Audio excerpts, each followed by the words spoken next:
Uncle வந்து ஒண்ணுமே புரியல, எனக்கு இது என்ன, எனக்கு என்னென்னமோ நடக்குது, புலி எதுக்கு வருதுன்னு தெரியல, அதுக்கப்புறம் பஞ்சமி தெய்வம்னே ஒண்ணு இல்லைன்னு நினைச்சுக்கோங்க அப்படின்னு சொல்லிட்டு போய் மறைஞ்சிடுறாரு. ஈவன் நிறைய பேருக்கு ஒரு டவுட் இருக்குது, ஹீரோ வந்து எப்படி இவ்வளவு பவர்ஃபுல்லா இருக்காப்ல அப்படின்னு.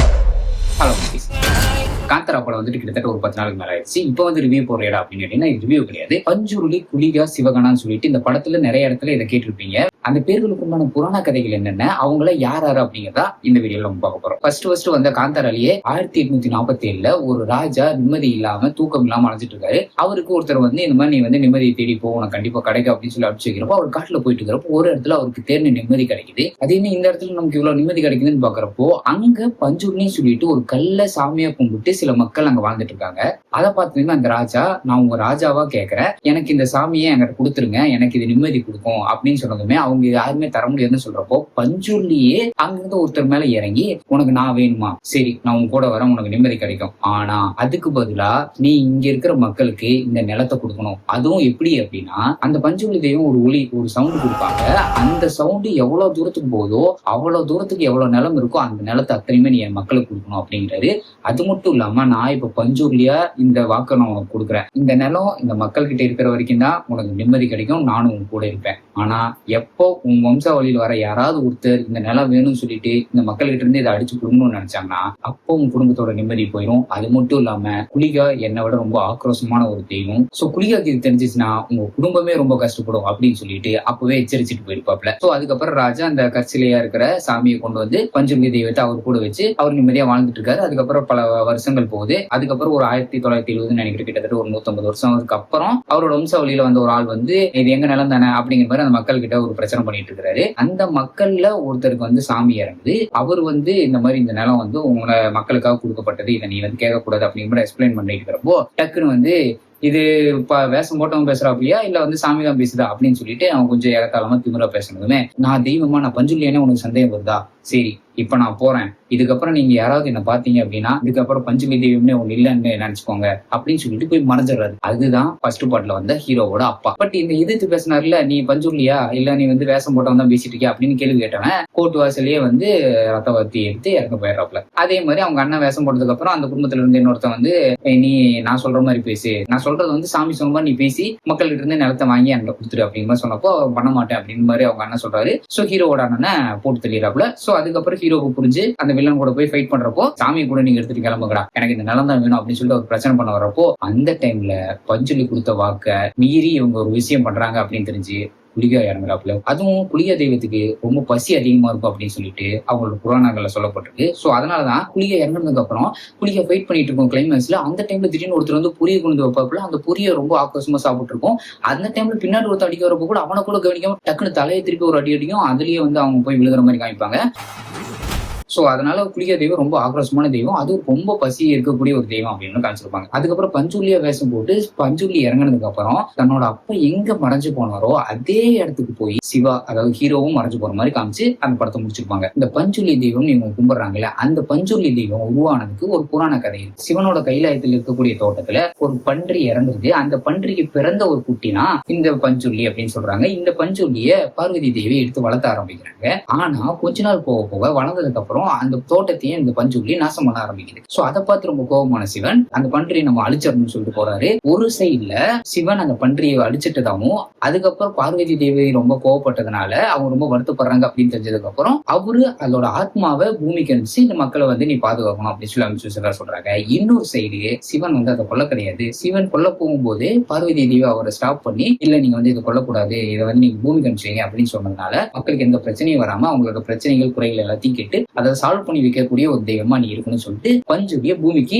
சிவன் அனுப்பிச்சு வச்ச மாதிரி சொல்றாங்க. காந்தாரா பார்ட் 1லயே பாத்தீங்கன்னா வராக ரூபம் அப்படின்னு சொல்லிட்டு அந்த பாட்டியே ஸ்டார்ட் ஆகும். அது ஏன் அப்படி சொல்றாங்க அப்படின்னு பாத்தீங்கன்னா விஷ்ணுவோட 3வது அவதாரம் நினைக்கிறேன். அந்த அவதாரத்துல பாத்தீங்கன்னா ஒரு காற்று பன்றியை ஃபேஸ் இருக்கக்கூடிய ஒரு தெய்வமா தான் அவர் வந்து ஒரு அவதாரம் எடுப்பாப்புல. அந்த அவதாரத்துக்கு பேரு வராக அவதாரம் அப்படின்னு சொல்லுவாங்க. சோ அந்த அவதாரத்தை மென்ஷன் பண்றவங்க தான் இந்த காற்று பன்றியே இருக்கக்கூடிய பஞ்சுருளி தெய்வத்தை வராக ரூபம் அப்படின்னு சொல்லிட்டு அந்த பாட்டிலேயே மென்ஷன் பண்ணிருப்பாங்க. சோ அதே மாதிரிதான் இந்த குளிகா சிவனுக்காக ஒரு சாம்பல் கொண்டு போயிட்டு இருக்கிறப்போ அந்த சாம்பல்ல ஒரு கல் இருக்கிறத சிவன் பார்த்து அதை கைலாயத்துல இருந்து அவர் தூக்கி விசிறப்போ அது வைகுண்டத்துல போய் விழுந்து குளிகாவா உருவாகுது. பட் பஞ்சுள்ளிக்கு இந்த மாதிரி பன்றி அப்படின்னு ஒரு உருவம் இருக்கு. குளிகாக்கு அந்த மாதிரி எந்த ஒரு உருவம் இல்ல. இந்த காந்தரா பாட்டுலயே பாத்தீங்கன்னா ஸ்டார்டிங்ல ஒரு ராஜா போய் ஒரு காட்டையில எரிச்சிட்டு இருப்பாப்புல, ஒரு மரத்தை எரிச்சதுக்கு அப்புறம் அந்த ராஜாவை கொள்றதுக்கு குளிகா வந்திருக்கும். பட் அந்த டைம்ல குளிகாக்கு எந்த ஒரு உருவமே காமிச்சிருக்க மாட்டாங்க. சாம்பல் போக மாதிரி ஒரு உருவம் வந்து அந்த ராஜாவை அடிச்சு தூக்கிட்டு போற மாதிரி காமிச்சிருப்பாங்க. சோ அப்படி வைகுண்டத்துக்கு போனதுக்கு அப்புறம் குளிகா உருவானதுமே விஷ்ணுவுக்கு வந்து அது நிறைய பிரச்சனைகள் கொடுக்க ஆரம்பிக்குது. சோ அதை பார்த்து கோபமான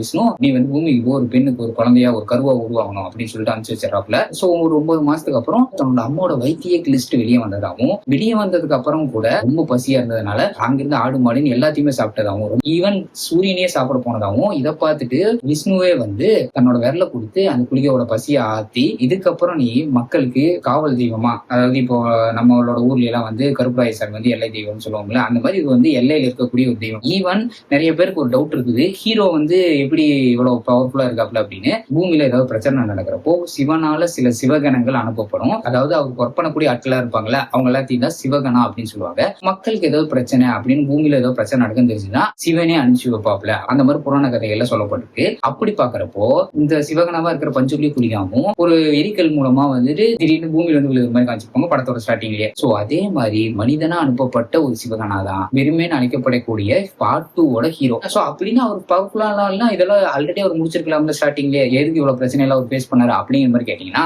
அதுக்கு மேபி ஒரு காரணம் இருக்கலாம்னு நினைக்கிறேன். என்ன அப்படின்னா வந்து இந்த சிவகணமா அனுப்பப்பட்ட மத்த எல்லாருக்குமே வந்து மக்களை காப்பதற்காக வந்திருக்கும் அப்படின்னு அவங்க எல்லாத்துக்கும் தெரிஞ்சுதான் வராங்க. பட் இந்த பெருமைக்கு மட்டும் அவரு ஒரு குழந்தைய அனுப்பப்பட்டு அந்த மக்கள் கூடயே மக்களா வாழ்ந்து, அதுக்கப்புறம் அந்த புலி எல்லாம் பாக்குறப்போ 2 பேர்த்தோட கண்ணியுமே வந்து ஒரு பவர் மாதிரி காமிப்பாங்க. அந்த மாதிரி எல்லாம் சில விஷயம் நடந்ததுக்கு அப்புறம் ஒரு குழி இருக்கும்ல, அந்த குழியில போய் விழுகிற மாதிரி காமிப்பாங்க. பார்ட் 1ல காமிக்கப்பட்ட அப்பாவும் மகனும் மறைஞ்சு போனாங்கல்ல, அந்த இடம் தான் வந்து இந்த குழி. அந்த குழி தான் இப்ப மறைஞ்சிருக்குது, இந்த காலத்துல மறைஞ்சிருக்கு. பட் அந்த காலத்துல அது குழியாத்தான் இருந்துச்சு அப்படின்னு மாதிரி சொல்லிட்டு இருக்காங்க. அந்த மாதிரி ஒரு கதையே இருக்குது. அது வந்து மேபி பார்ட் 3 சொல்லுவாங்கன்னு நினைக்கிறேன். சோ அந்த குழியில வந்து அவர் இறங்கினதுக்கு அப்புறம் அங்கே ஒரு இன்னொரு சிவகனா இருப்பாங்க, நந்தின்னு நினைக்கிறேன். அவங்க தான் வந்து இந்த மக்கள் எல்லாம் பேசிட்டு இருப்ப திடீர்னு அங்க மேல இருந்து பாத்துட்டு இருக்கிற மாதிரி காமிப்பாங்க. ஏதோ ஒரு பிரச்சனை பண்ண வந்திருக்காங்க அப்படின்னு நினைச்சு ஃபைட் பண்ணிட்டு இருக்கிறப்போ டக்குன்னு வந்து அவரு போய் அந்த சூலாயுதத்தை பிடிச்சதுமே அவங்களுக்கு புரிஞ்சிருது, ஓகே இவனும் ஒரு சிவகனா தான், இவனும் சிவனால் அனுப்பப்பட்ட ஒரு ஆள் தான் அப்படின்னு புரிஞ்சுக்கிட்டு அதுக்கப்புறம் நந்தியே அவர் கும்புற மாதிரி காமிப்பாங்க. சோ அவர் வந்து ஒரு மனிதனா பிறந்து அதுக்கப்புறம் அவருக்கு அந்த பவர் எல்லாம் இருக்கு அப்படிங்கறதெல்லாம் தெரியறதுக்கு கொஞ்சம் டைம் இருக்குது. அதை தான் வந்து அந்த எரிக்கல் வந்து விழுந்ததுக்கு அப்புறம் அந்த சிவகனா வர மாதிரி காமிப்பாங்க. பட்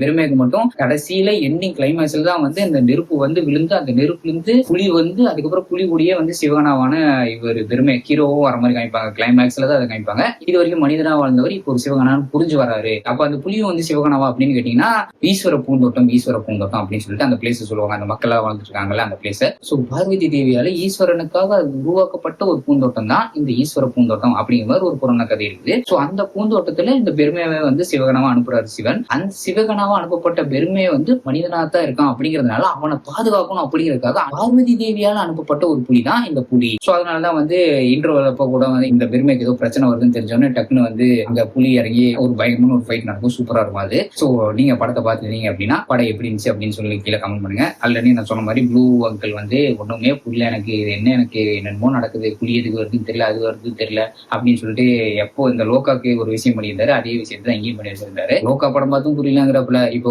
காந்தரா படம் பார்த்தும் புரியலங்கிறப்பல, ஒரு ரிவ்யூவரா ஒன்னும் புரியலன்னு சொல்றதுக்கு ஒரு ரிவ்யூவர் இவருக்கு புரியலன்னா அந்த படம் நல்லா இல்லை அப்படிங்கிற நினைச்சுக்குவாரு போல இருக்கு. சோ உங்களுக்கு புரிஞ்சுதா அப்படிங்கிறத கீழே கமெண்ட் சொல்லுங்க.